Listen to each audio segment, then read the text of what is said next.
Bonjour chers amis, aujourd'hui petite vidéo improvisée, pas de montage, et dans laquelle j'ai envie de vous partager la lecture d'un article que j'ai trouvé remarquable à de nombreux égards. Alors c'est pas tant le contenu de l'article qui reste très à la surface des choses, qui a retenu toute mon attention, mais c'est l'auteur de cet article. C'est pas tant ce qu'il dit, mais celui qui le dit, et celui qui le dit, c'est Jared Diamond. Pour ceux qui ne le connaissent pas, c'est une sommité de la recherche universitaire américaine. C'est un auteur qui a travaillé beaucoup sur l'évolution des espèces. Il fait partie de toutes les académies des sciences possibles et imaginables.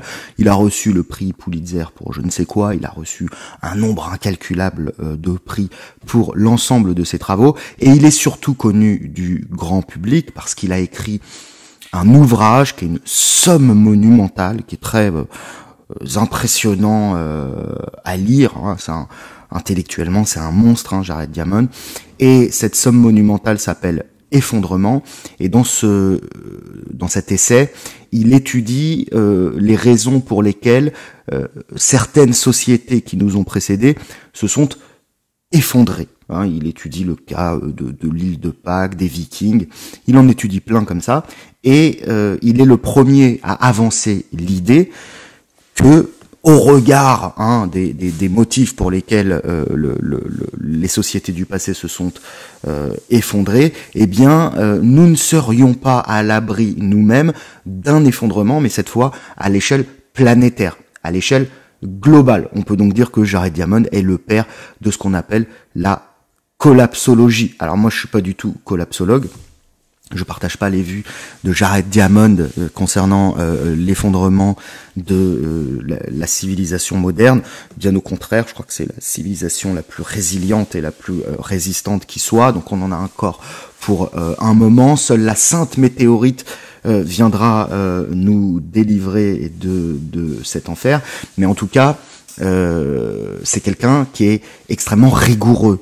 C'est quelqu'un qui n'avance pas une idée sans la justifier par un nombre considérable d'études randomisées en double aveugle. C'est-à-dire que quand on lit Jared Diamond, on est écrasé par le flot de références et d'études qu'il cite avec précision. Donc voilà, Jared Diamond est quelqu'un de très sérieux et c'est une autorité. On va dire que le fait que Jared Diamond tienne les propos que je vais vous lire, ça tient lieu, les zététiciens diraient, d'arguments d'autorité. Bon, alors je vais vous commencer l'article qui s'appelle « L'agriculture ou la pire erreur de l'histoire de l'humanité ». Et cet article commence par deux citations. La première de Robert Sapolsky, chercheur en neurobiologie à l'université de Stanford. Une autre sommité, ouvrez les guillemets, « L'agriculture est une invention humaine assez récente et à bien des égards, ce fut l'une des idées les plus stupides de tous les temps. Les chasseurs-cueilleurs pouvaient subsister grâce à des milliers d'aliments sauvages. L'agriculture a changé tout cela, créant une dépendance accablante à quelques dizaines d'aliments domestiqués, nous rendant vulnérables aux famines, aux invasions de sauterelles et aux épidémies de mildiou.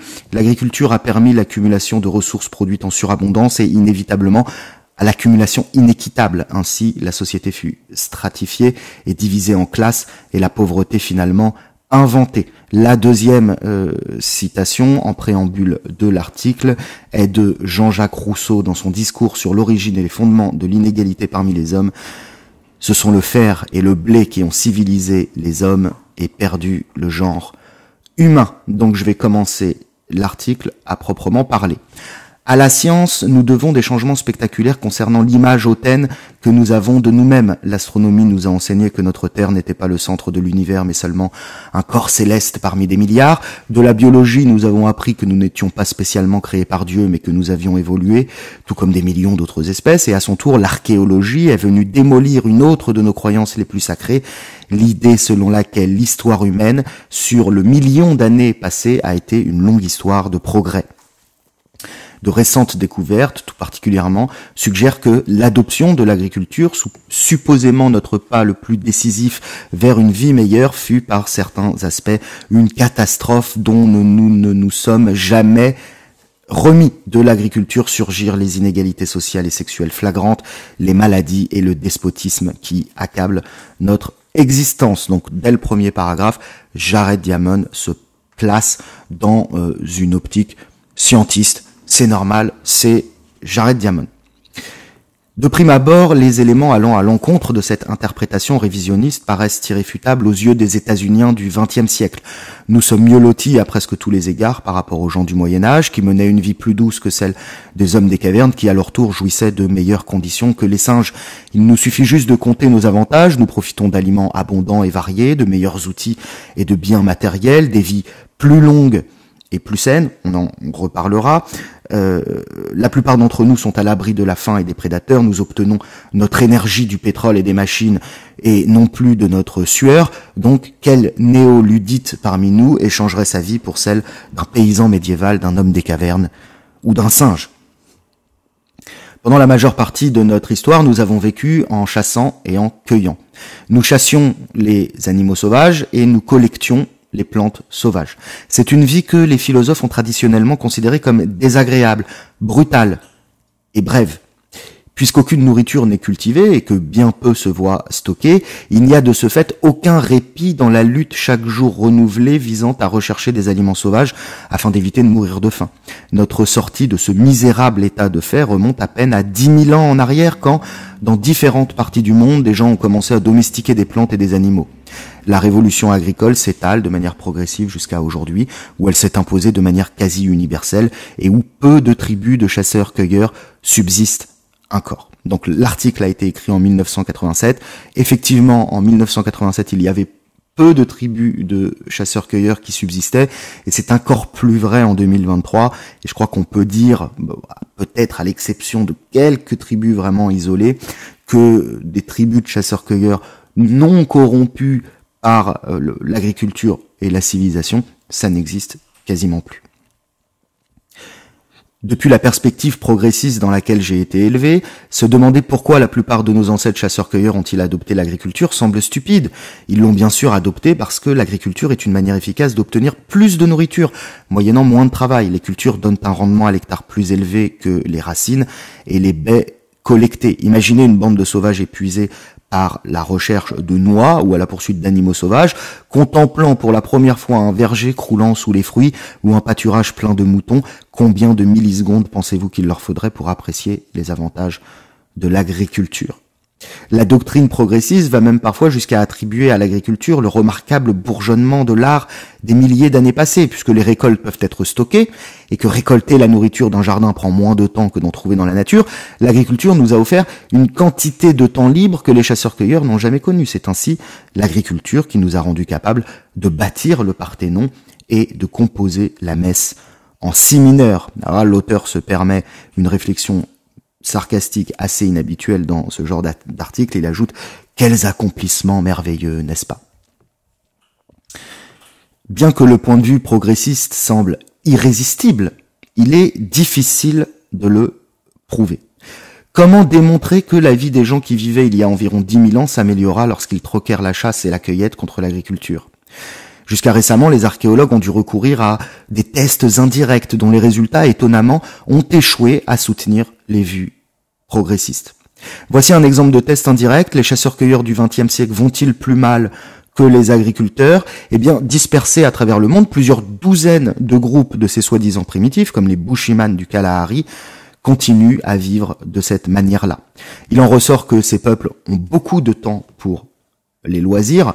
On va le voir à la suite de la lecture, ils ont beaucoup de temps pour leurs loisirs. Ils dorment beaucoup, ils travaillent bien moins que leurs voisins agriculteurs.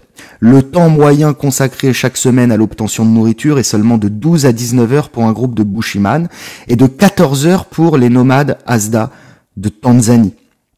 Un Bushiman auquel on a un jour demandé pourquoi il n'avait pas imité les tribus voisines en adoptant l'agriculture avait répondu « Mais pourquoi devrions-nous le faire quand il y a autant de noix de mongongo dans le monde ?» Alors, c'est en fait les chasseurs-cueilleurs qui existaient encore au moment de l'écriture de cet article.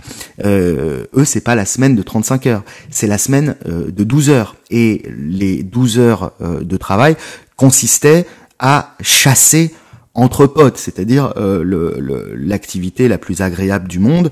Et ces 35 heures, ces 40 heures de travail hebdomadaire que nous subissons aujourd'hui, c'est sans compter le temps de transport, c'est sans compter le temps de travail domestique qui n'existe pas pour les tribus de chasseurs-cueilleurs. L'habitat, c'est 3 jours de leur temps pour se construire un habitat, c'est des pots qu'ils peuvent déplacer, c'est des cabanes qu'ils peuvent fabriquer extrêmement rapidement. Donc ce sont non seulement des peuples qui travaillent très peu, qui ont énormément de temps libre, mais qui ont également beaucoup moins de soucis matériels que nous. La plupart du temps de leur journée est consacrée à la fête, à la musique, au jeu, à la contemplation, à la méditation.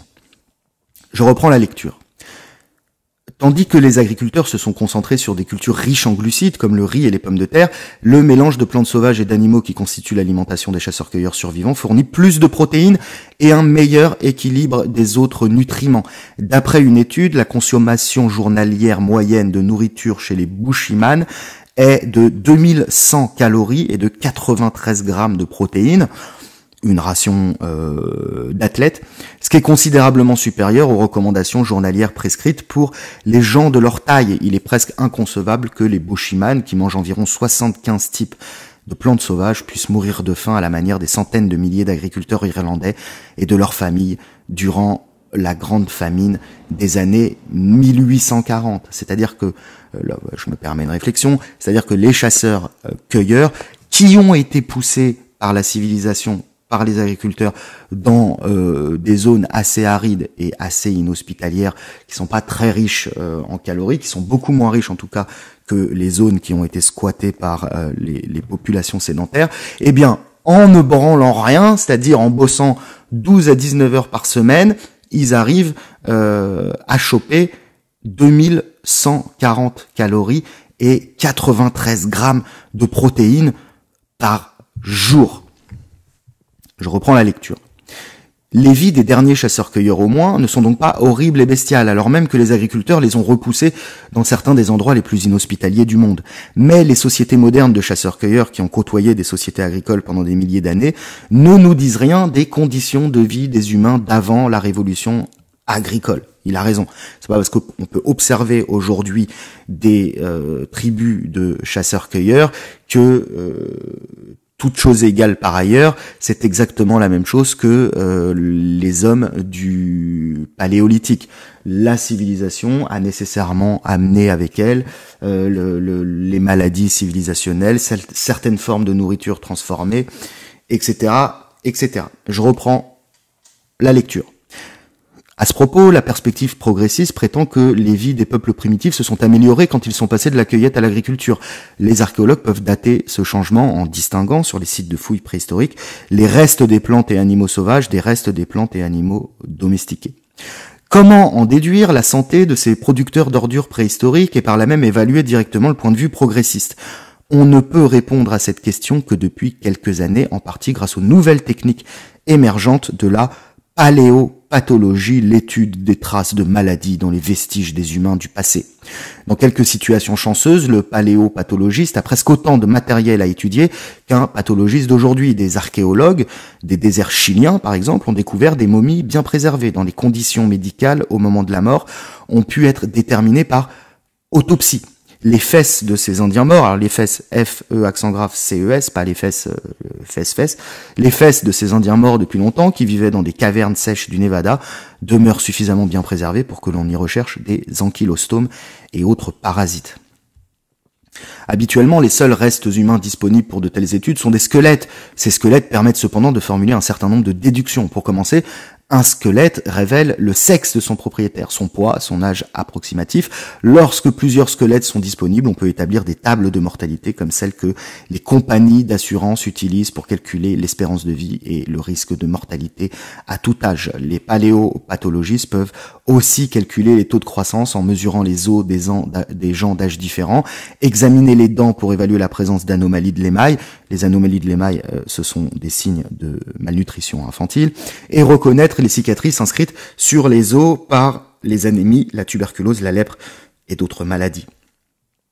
Pour exemple, de ce que les paléopathologistes ont appris des squelettes, citons les évolutions historiques de la taille de l'être humain.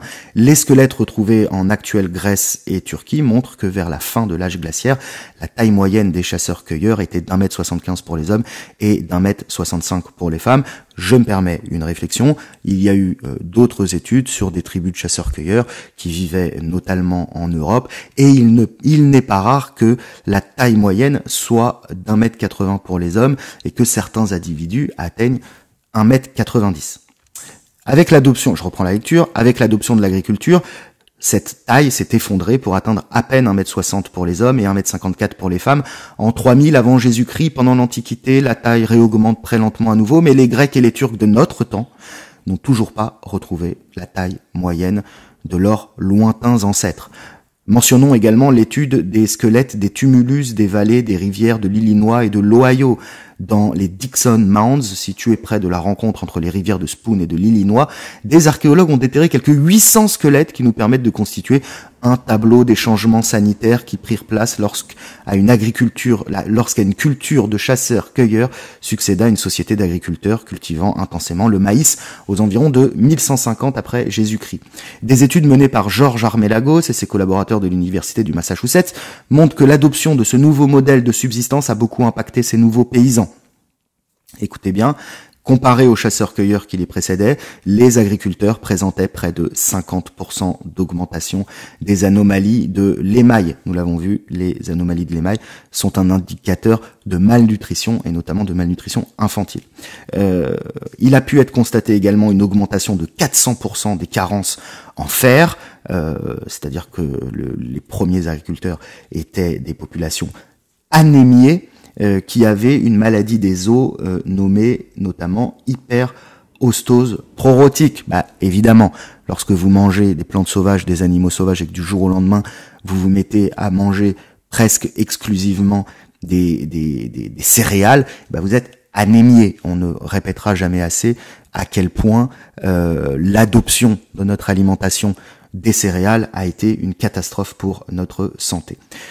Je continue, on a constaté également un triplement des lésions osseuses qui indiquent des maladies infectieuses et une augmentation des maladies dégénératives de la colonne vertébrale indiquant probablement une quantité massive de travail physique. Les premiers agriculteurs étaient écrasés par le labeur.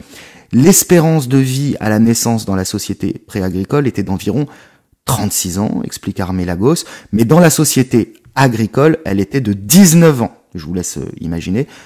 L'espérance de vie dans les premières sociétés agricoles est de 19 ans, ce qui signifie que les gens avaient des maladies, qu'il y avait une mortalité infantile absolument terrifiante, que les femmes mouraient en couche et que cette existence était complètement cauchemardesque. Quant à l'espérance de vie annoncée en ce qui concerne les populations pré-agricole, espérance de vie de 36 ans.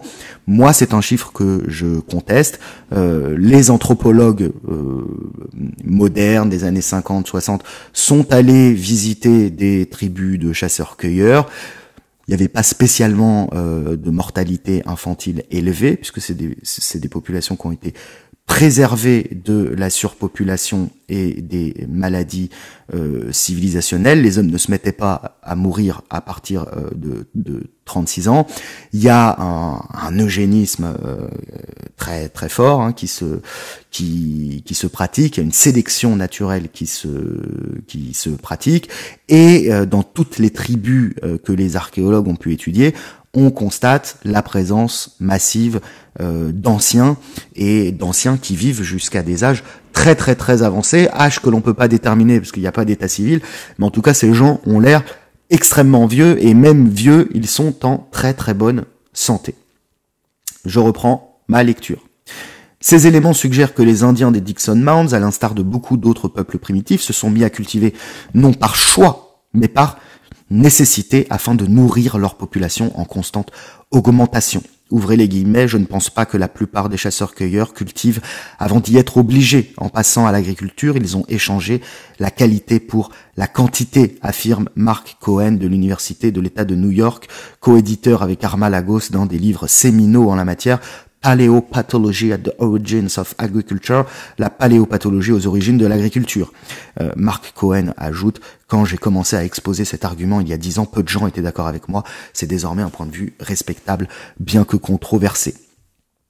3 ensembles de raisons au moins expliquent ces impacts négatifs de l'agriculture sur la santé. Premièrement, les chasseurs-cueilleurs jouissaient d'une alimentation variée, tandis que les premiers agriculteurs obtenaient la majeure partie de leur nourriture à partir d'une ou deux plantes amidonnées. Les agricultures obtenaient des calories à moindre coût, mais au prix d'une pauvre nutrition. À l'heure actuelle encore, seules 3 plantes riches en glucides, le blé, le riz et le maïs, fournissent l'essentiel des calories consommées par l'espèce humaine, et chacune d'elles est déficiente en certaines vitamines ou acides aminés essentiels pour la vie. Le blé, le riz, le maïs, ce sont des saloperies pour la santé. Et je ne vous parle même pas du sucre raffiné, et bien raffiné à partir de ces mêmes plantes, bien évidemment.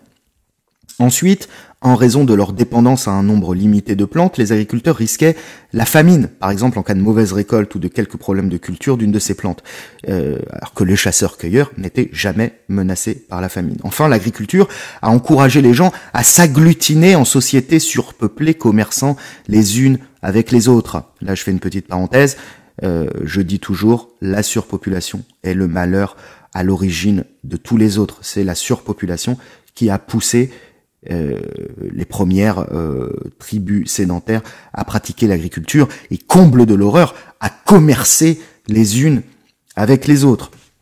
D'où la propagation de parasites et de maladies infectieuses. Par exemple, quand les premiers colons sont arrivés en Amérique du Sud, les tribus qu'ils ont pu rencontrer n'avaient même pas de mots pour dire maladie. Ils n'avaient pas de maladie. Je reprends la lecture. Quelques archéologues pensent que c'est le surpeuplement, la surconcentration d'êtres humains, plutôt que l'agriculture qui encourage les maladies. Mais il s'agit là d'un débat de type poule ou œuf, parce que c'est le surpeuplement qui encourage l'agriculture et vice-versa. Les épidémies ne pouvaient se propager tant que les populations étaient éparpillées en de petits groupes se déplaçant en permanence. La tuberculose et les maladies diarrhétiques se sont développées avec le passage à l'agriculture, tandis que la rougeole et la peste bubonique, elles, ont dû attendre l'apparition des premières grandes villes.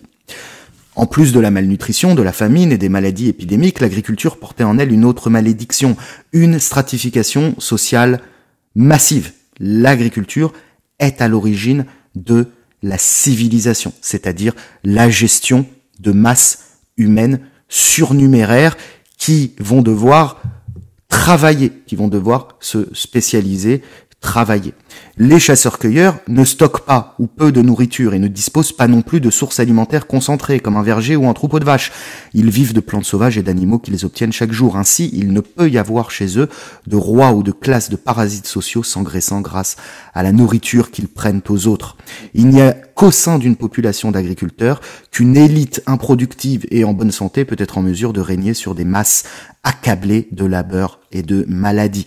Des squelettes des tombes grecques de Mycène datant de 1500 avant Jésus-Christ suggèrent que les nobles bénéficiaient d'une meilleure alimentation que les roturiers, étant donné que les squelettes royaux étaient de 5 à 7 cm plus grands que les autres et qu'ils disposaient d'une meilleure dentition.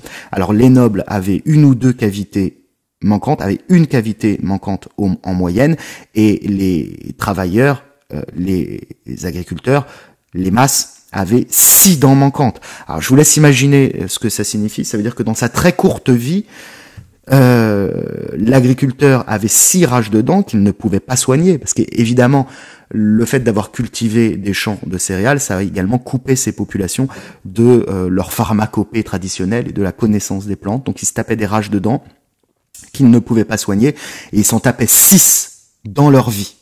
Pour ceux qui ont déjà eu une rage de dents, je vous laisse apprécier le désastre. Parmi les momies chiliennes de 1000 ans après Jésus-Christ, l'élite se distinguait non seulement par des ornements et des pinces à cheveux en or, mais aussi par un taux 4 fois plus faible de lésions osseuses liées aux maladies. Des contrastes similaires dans le domaine de la nutrition et de la santé persistent à une échelle mondiale aujourd'hui.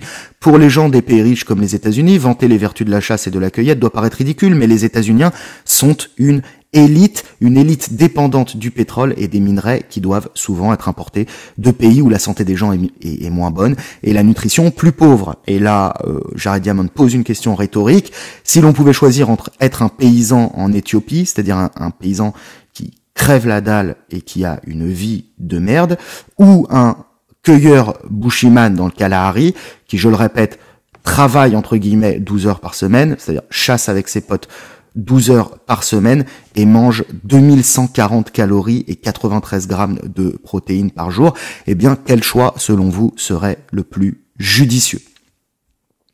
L'agriculture a peut-être également encouragé les inégalités entre les sexes, libérés du besoin de transporter leur bébé durant une existence nomade, et sous pression en raison du besoin de main-d'œuvre pour labourer les champs, les femmes agricultrices ont eu tendance à tomber plus souvent enceintes que leurs congénères chasseuses-cueilleuses, ce qui impliquait des coûts significatifs pour leur santé.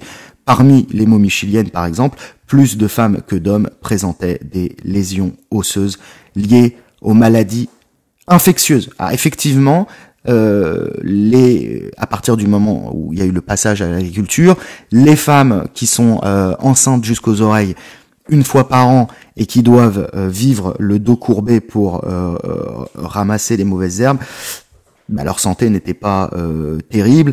Les enfants qu'elles mettaient en monde, la plupart ne survivaient pas, parce que si la mère est en mauvaise santé, elle peut pas subvenir aux besoins du bébé, etc., etc.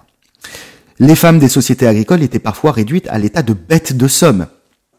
Alors là, écoutez bien la suite de l'article, parce que si des woke commence à lire ça, il va se faire retirer son prix Pulitzer, le pauvre.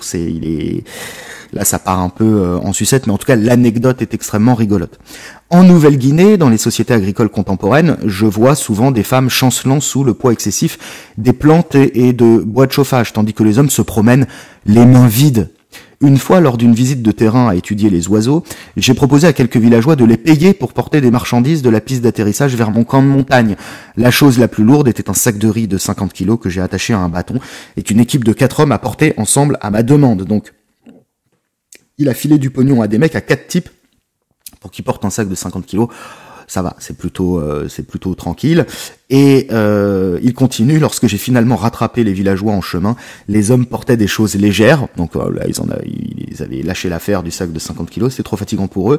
Et ils avaient fourgué ce sac de 50 kilos à une petite femme pesant moins que le sac de riz, courbée sous son poids, qui le portait à l'aide d'une corde qui passait sur ses tempes.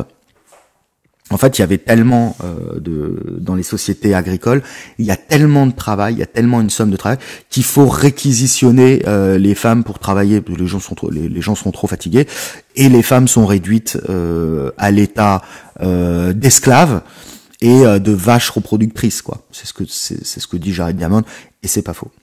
Ainsi, avec l'avènement de l'agriculture, une élite se trouva mieux lotie, tandis que la plupart des gens virent leurs conditions se dégrader. Au lieu de croire aveuglément la doctrine progressiste selon laquelle nous aurions choisi l'agriculture parce que c'était bon pour nous, nous devrions nous demander comment cette dernière a réussi à nous piéger malgré ses nombreux défauts. Une réponse possible se ramène à l'adage selon lequel la force fait le droit. L'agriculture pouvait soutenir une population bien plus importante que la chasse, en dépit d'une qualité de vie plus pauvre. Ainsi, les densités de population des chasseurs-cueilleurs dépassent rarement une personne par 10 km, tandis que les agriculteurs présentent une densité de population moyenne 100 fois supérieure, en partie parce qu'un champ entièrement recouvert d'une espèce de plante comestible nourrit bien plus de bouches qu'une forêt où les plantes comestibles sont dispersées, en partie aussi parce que les chasseurs-cueilleurs nomades doivent garder les naissances d'enfants espacées d'intervalles de 4 ans. Là, je vais me permettre une réflexion.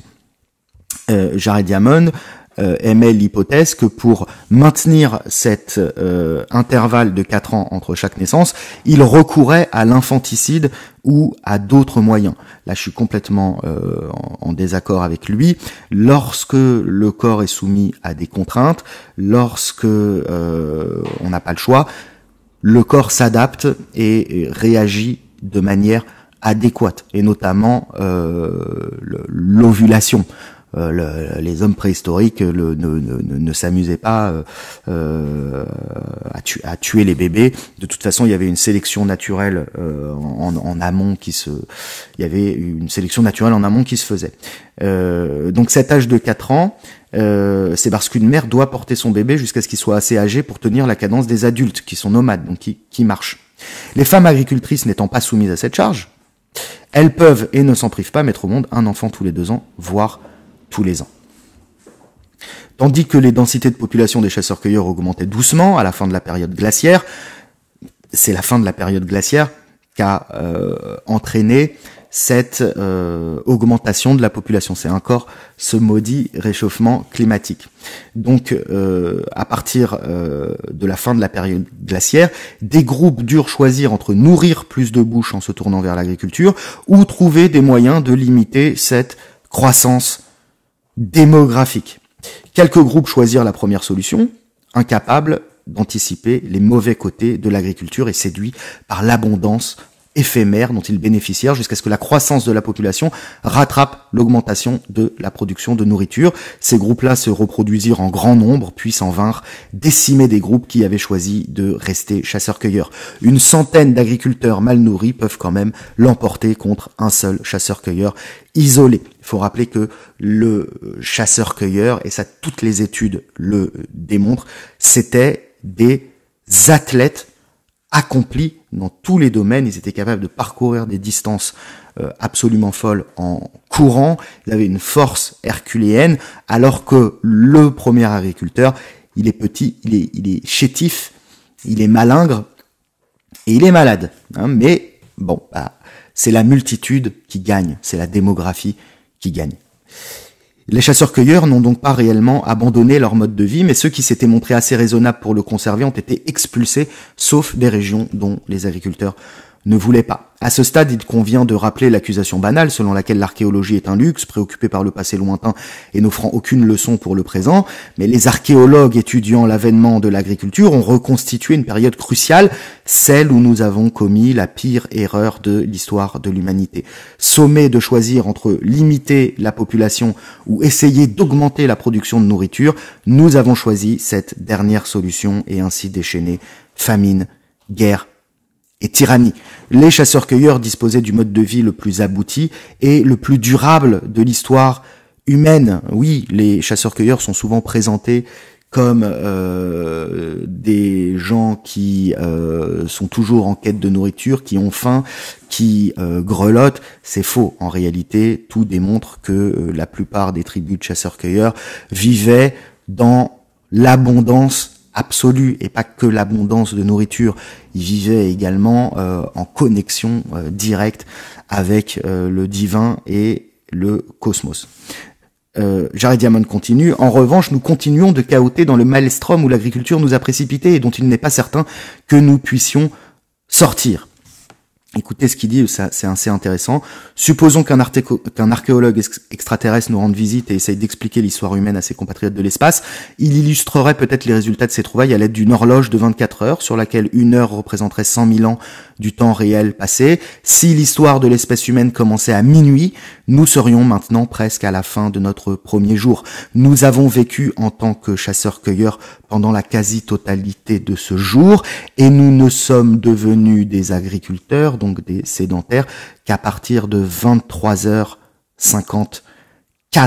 Tandis que notre second jour approche, le sort des paysans frappés par la famine finira-t-il par tous nous engloutir? Allons-nous finalement obtenir de quelque façon que ce soit les bienfaits attrayants que l'on imagine derrière la façade étincelante de l'agriculture et qui nous ont échappé jusque-là? Donc je trouve que c'est un article absolument remarquable. Je partage toutes ces vues. Je vais même bien au-delà de ce que cet article suggère. Le statut de chasseur-cueilleur et le statut naturel, j'aime pas beaucoup ce mot naturel, de l'être humain, c'est la seule manière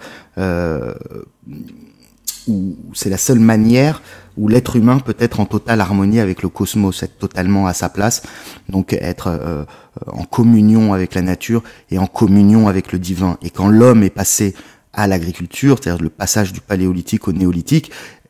Erreur, c'est beaucoup plus qu'une erreur. On peut même considérer que c'est le péché originel. D'ailleurs, dans la Genèse, Ève et Adam se rendent au pommier. Le pommier, c'est souvent le symbole du verger. Ils ont goûté la pomme, mais ils ont goûté aussi le fruit de l'agriculture. Et depuis, ils n'en sortent pas. Parce qu'en fait, cette anomalie première, d'avoir voulu faire pousser des céréales et élever des poules pour acquérir un semblant de sécurité alimentaire, eh bien, ça a amené des désordres colossaux qu'il faut en permanence solutionner, et les solutions que nous trouvons entraînent d'autres problèmes qui paraissent insolubles, mais que nous arrivons quand même à résoudre, mais en réglant toujours d'autres problèmes. C'est un cycle sans fin. Donc on peut dire que effectivement, l'agriculture, la pire erreur de l'humanité, est une anomalie et est le péché originel. Alors on pourrait rétorquer que nous avons une vision idéalisée de ce que pouvait être la préhistoire. Je ne crois pas avoir une vision idéalisée de la préhistoire. Bien sûr que c'était une vie qui était fascinante, bien sûr. Hein, ils étaient dans l'incarnation, l'expérience absolue de la conscience et de l'incarnation, mais c'était une vie qui n'était pas dénuée de cruauté et de souffrance. Le monde est ainsi fait. Hein, le monde est fascinant et terrifiant, mais le néolithique, l'agriculture, la civilisation a créé des souffrances. Des milliards d'individus en ont souffert. Ce n'est pas quelque chose de moins cruel que le monde préhistorique, où au moins l'être humain avait une emprise sur son environnement. C'est-à-dire que oui, il était menacé par le tigre qui pouvait le manger, mais c'était à lui-même de s'en prémunir par ses choix, par sa force, par son intelligence. Aujourd'hui, la civilisation nous écrase et les dangers qui nous guettent, nous n'avons aucune emprise dessus. Ce que nous faisons dans notre la manière dont est organisé le monde, nous n'avons aucune emprise. C'était des êtres qui étaient complètement souverains sur leur environnement et leur groupe. C'était des hommes qui étaient dans une forme, des hommes et des femmes qui étaient dans une forme absolument olympique, qui ne faisaient qu'un avec la verticalité du monde. Et donc, oui, l'agriculture, pire erreur de l'histoire de l'humanité. Alors, le propos, c'est pas de dire retournons à la préhistoire, c'est pas possible. C'est pas nous qui décidons à l'échelle individuelle, c'est pas nous qui le décidons, mais c'est essayons à l'échelle individuelle de maintenir en vie cet homme préhistorique qui est toujours là, et ne pas vendre notre âme à cette anomalie qu'est la civilisation, et à plus forte raison la civilisation moderne, qui est un degré de civilisation absolument effarant. Voilà, j'espère que cet article vous aura plu. Vous pouvez le partager à vos amis normies, parce que le Jared Diamond, c'est pas du tout une personnalité subversive ou quoi que ce soit. Et puis les contenus, la vraie chaîne de Ralph, c'est pas sur YouTube que ça se passe, c'est sur Patreon. Donc pour les contributeurs, vous avez accès à tous mes contenus inédits, toutes mes nouvelles, tous mes lives. Moyennant 7 €, vous avez accès à tout. Moyennant 3 € par mois, vous avez accès au live. Donc je vous invite à souscrire. Vous ne le regretterez pas. Je n'ai jamais reçu de message me disant « Raphaël, rembourse-moi, tes contenus, c'est de la merde ». Bien au contraire, je n'ai que des messages qui me remercient et qui sont ravis de ces contenus inédits. Et puis je vous remercie de m'avoir écouté et je vous dis à très bientôt. Ciao, ciao.